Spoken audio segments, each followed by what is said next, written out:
everyone. Welcome to the Preschool AllStars podcast. I'm Bethany Johnson, and I am joined today by Stephanie Hengelbrok. How are you doing today, Stephanie?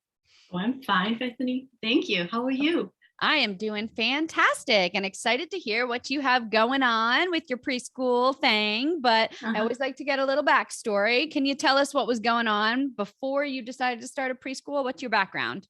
Okay.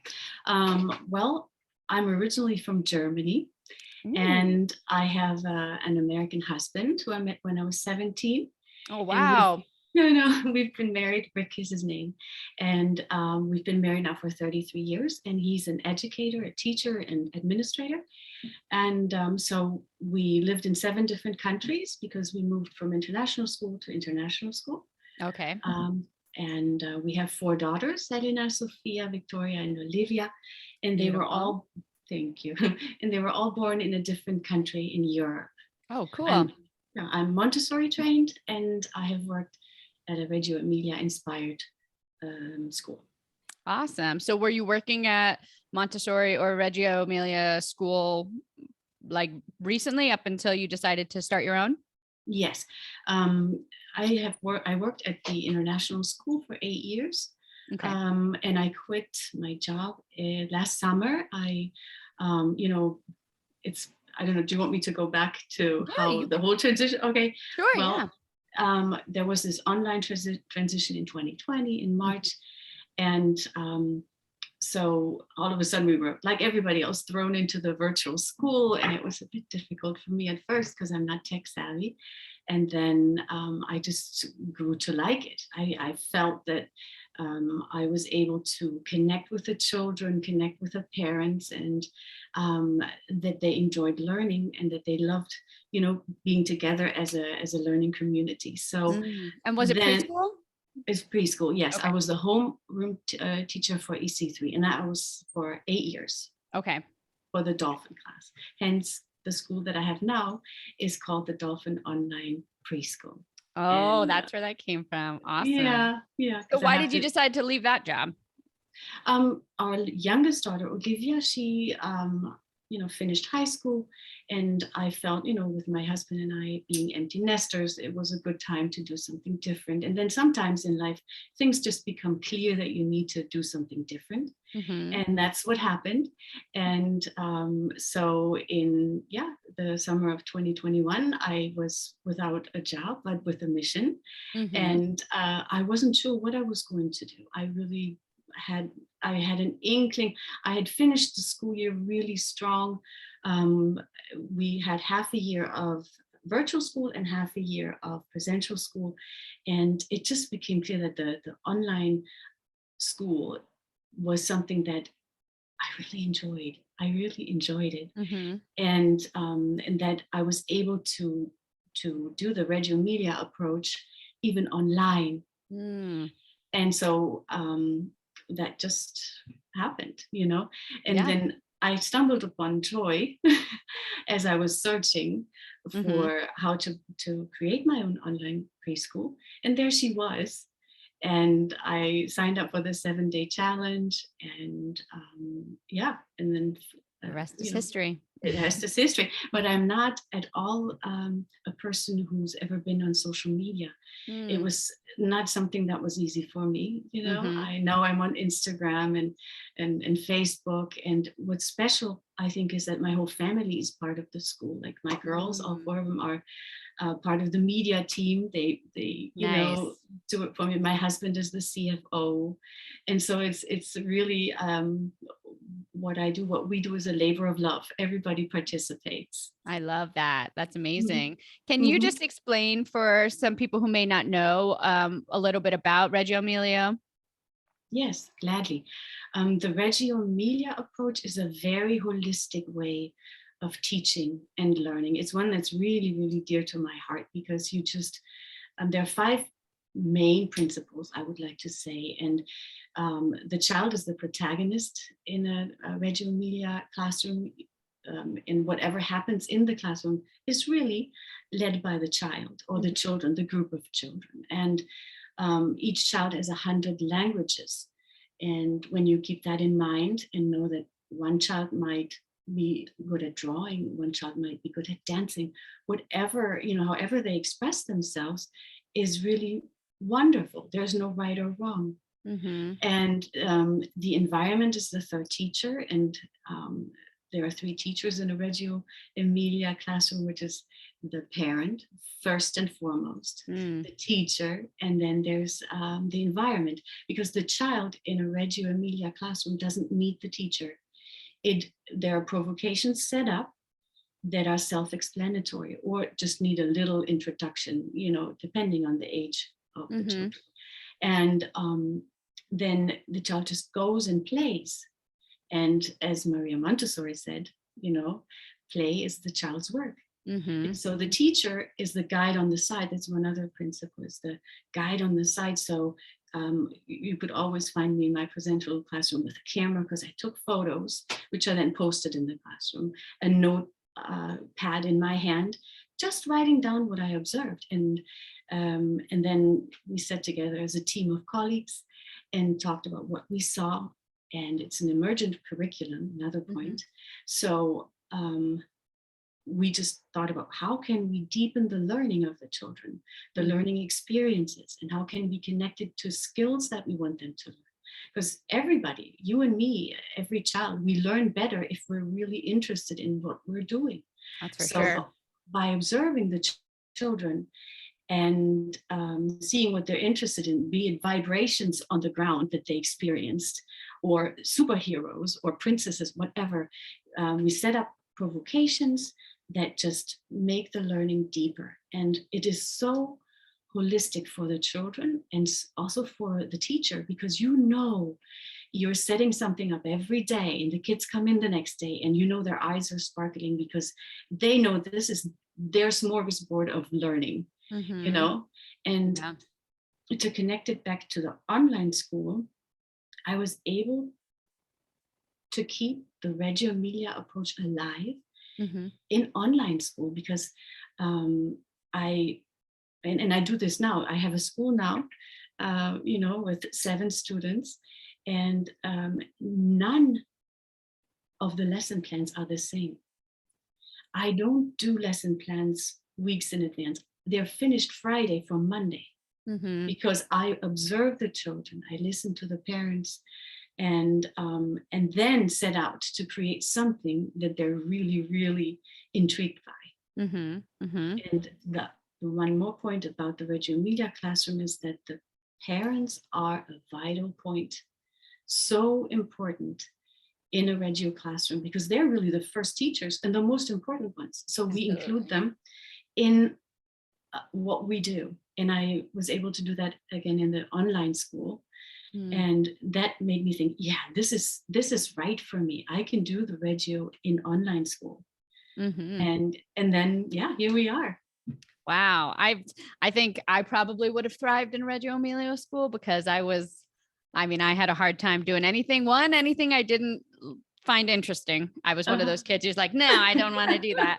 And 2, I just couldn't sit down and, do, I was just never me. It still is not me. It still is not me. So I love that whole concept of that. It is interesting. Oh, go ahead. Oh, I'm sorry if I know. No, go ahead. It just once you get me going, in a Reggio Emilia classroom is never, ever quiet. It is. That's me too. I'm never quiet. It is just always this buzz around that, and and just this wonderful spirit of cooperation as well. And I use a lot of thinking routines that are based on Harvard Project Zero, where you get the children to think deeply, by asking them, okay, what do you see? What do you think this might be? What does it make you wonder? And if we learn a new concept or something, I give them a thinking routine of, so maybe an experiment with eggs, whatever, because they were interested in eggs. And then, okay, an egg, I make a picture of an egg because they can't write it. And then, an egg is, it has, and what can we do with it? And then I post the pictures. You can kind of anticipate what they say, or I write it down if they do something different, but it organizes their thoughts and it makes the thinking deeper. open-ended questions I use. And so Yeah. it's really fun to teach. That sounds really fun. I want to definitely be looking more into that, because do you find it hard if you have one class but many different interests to cater to all of them? Right now I have individual classes. When I was teaching at the international school, I had a class of 10. Okay. And then when we had a group meeting, I split them up in two. Okay. So we had groups of 5. And my classes now will never be more than 5 students. Okay. Because I find then you can't meet the needs of each child. And I visited Reggio Emilia, which is actually a town in Italy, close to Bologna. Just like Montessori, it's an Italian approach. And I was able to go to school there and see, or to the town there and see classrooms. And there was so much, I don't know, wonder everywhere. There was so much magic really in the classrooms, lots of lights. It's a very pretty classroom, if you have a Reggio Emilia classroom. But that's not so important, but it creates this space, right? Lots of mirrors and everything. But what I also found that it was very organized. It's not like the kids just go in and they play and okay, maybe they learn, to count whenever. Or they never engage in math or whatever. Everything was very organized. There I saw lists of, okay, Johnny was not in the math center this week. We need to make sure he goes there. How can we attract him to go into the math center?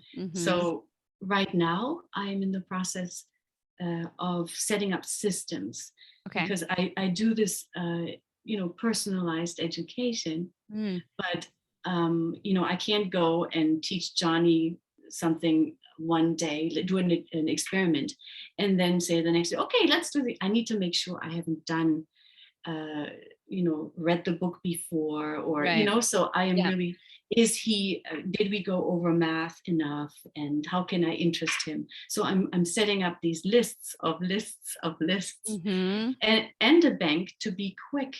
Like sometimes parents write to me, Mary was was sitting down today and she made a shop. I will throw my lesson plan out the window and then cater to that, because I know at this moment this is where her interest is, and this is how I can make it interesting. But then now that I am creating a bank, I can say, there was this book about a shop, because you always connect things to math, you connect things to literacy. It's transdisciplinary. So that when I do an experiment or an activity, I always connect math to it, literacy, science, so that the children learn, but they don't really know. They think they're playing. Of course. Yeah. That's the best way. Wow. I love it. You were like the most soothing voice and teacher I could ever imagine. I can only imagine walking into your classroom, and it's like, it seems very zen just from yourself. I love it. So since you said that the environment is so important, how do you translate that to being online?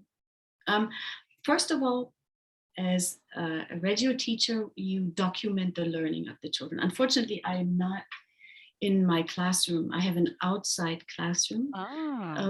It's like covered, but I look into the palm trees. And at this time of day here in Panama, the toucans croak and the birds fly. So, and we're in the season where the rainy season is coming, and cicadas are making this loud noise. I would have loved to have taken you. You could have seen there are lights, twinkle lights, and then I have movable bulletin boards behind me. I have like clothes hangers, how do you say that? There comes the like German. Clothesline, yes. And I hang bulletin boards in front, and when the children when they have made a drawing, because every time we do an activity, I ask them for making their thoughts visible in mark makings. And so I then post those drawings on the bulletin board behind me. And then they see, what I'm doing is important to my teacher. And then when I have another class, goes out the one bulletin board and I pull in the next one. Wow. Yeah. That's such a great idea. I love that. Thank you. Oh, okay. So thank you for that awesome explanation. I really want to look more into that whole philosophy, because that sounds right up my alley. Tell us a little bit how your school runs now. What you said you do individualized. So is it one-on-one instruction?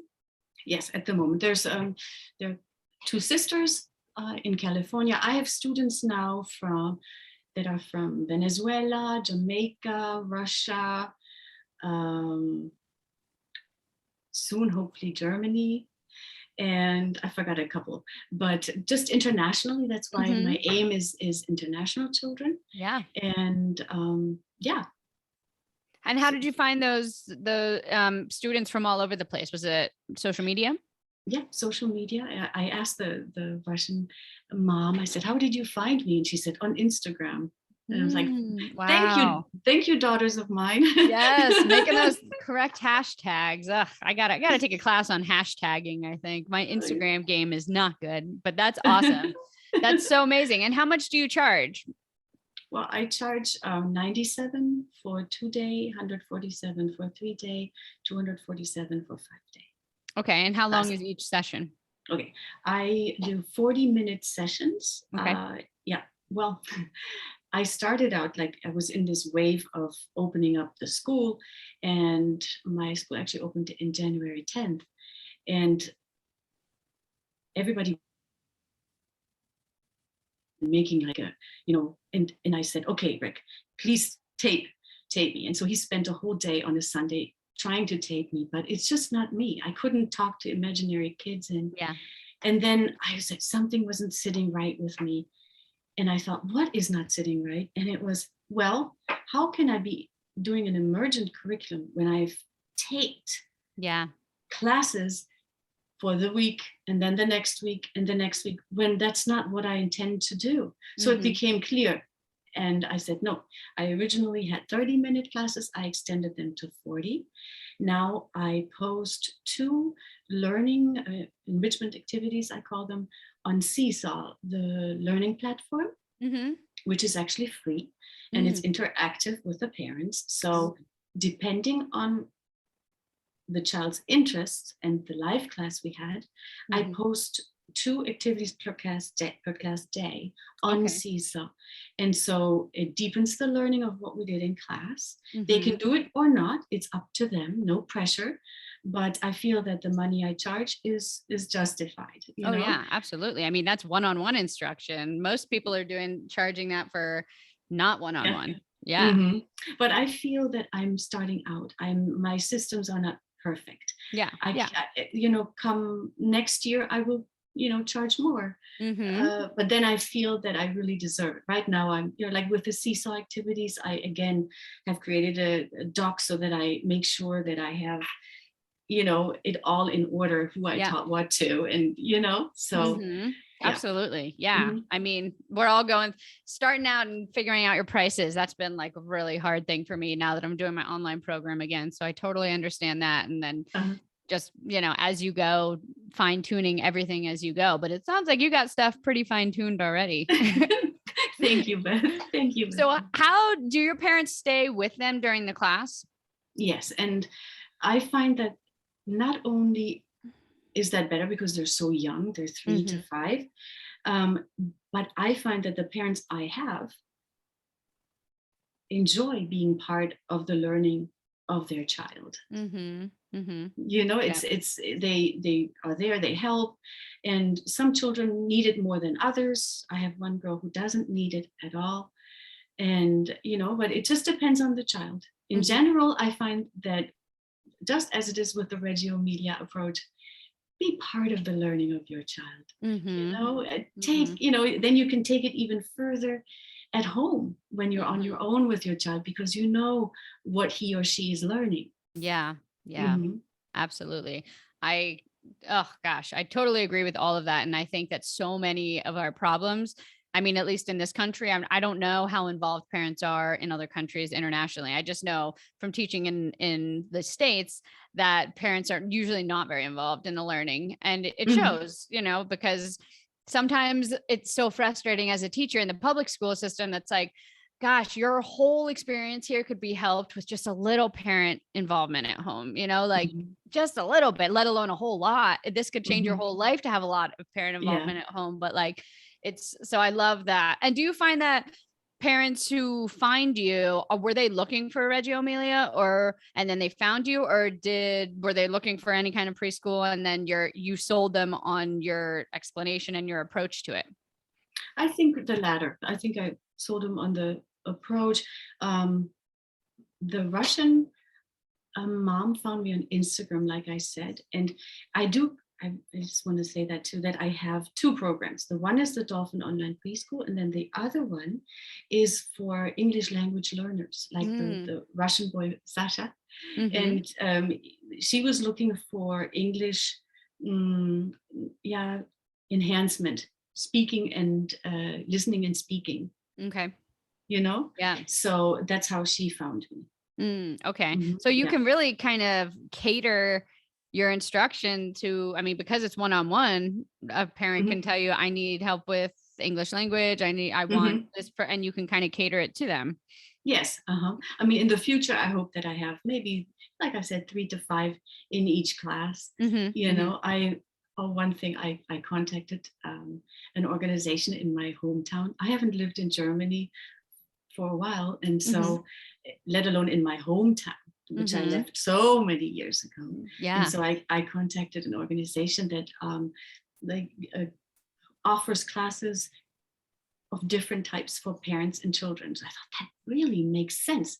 So I contacted them, and so now my portfolio is on the table with my idea of teaching actually maybe friends' children in my hometown. Yeah. And, and just furthering that program a little bit more, That's so awesome. I'm so excited. Yeah. Wow. That's great. I love it. I love everything you have going on. What would you say is the hardest obstacle you've had to overcome on this whole journey?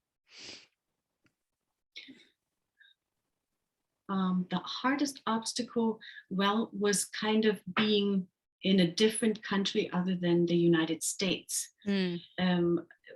Because things didn't apply for me. Like, I couldn't figure out for the world how people could pay me because there's no Stripe here. Oh yeah. Yeah. And so I have PayPal, but how do I get money out of PayPal into my account? I couldn't find a way. And then I finally did. It just took me a while. So just for myself, giving more time if you're in a country other than the States. Yeah. Yeah. There were different steps that, I had to do completely differently, but I had a great lawyer who helped me, Mara Goldner. She helped me. And so in the end, it all worked out. Yeah. Clearly sounds like it's going great. And how would you say being part of the Preschool AllStars helped you along this journey as well? Joy and all the AllStars have been a great source of support, encouragement, motivation, information. I know I wouldn't be here if it hadn't been for Joy, first of all, popping up and writing to me and just, being so encouraging. And I never, ever, Bethany, I never would have done Facebook.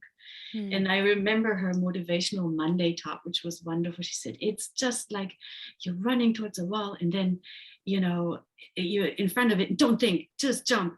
And if it hadn't been for her, I would never have jumped. I never would have jumped. But the whole team, like Beth Koenig, has been, I wanted to create a different website, and I did it all from scratch because I wanted it to reflect the Reggio Emilia approach in its pureness and subtleness. And so there she was and helped me all the way, which was wonderful. And just reading what other people are going through and just know, oh, I'm not alone. Just belonging to a group and sharing experiences is wonderful. Yeah, totally. And what do you think your 5-year plan for this new business is? I know you just started just a few months ago. So what would your perfect vision of what you would grow this into?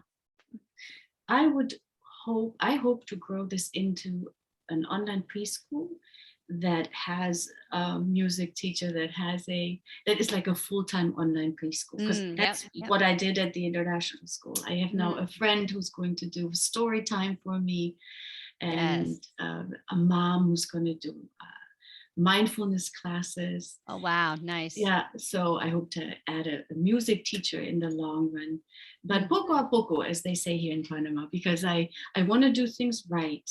And I want to be able to serve the parents that I have the best that I can. So 5 years from now, I want to have a complete school, and maybe even with my husband having an upper school online, because he sees that the older students learn really well if they're half, for instance, presential and then half online.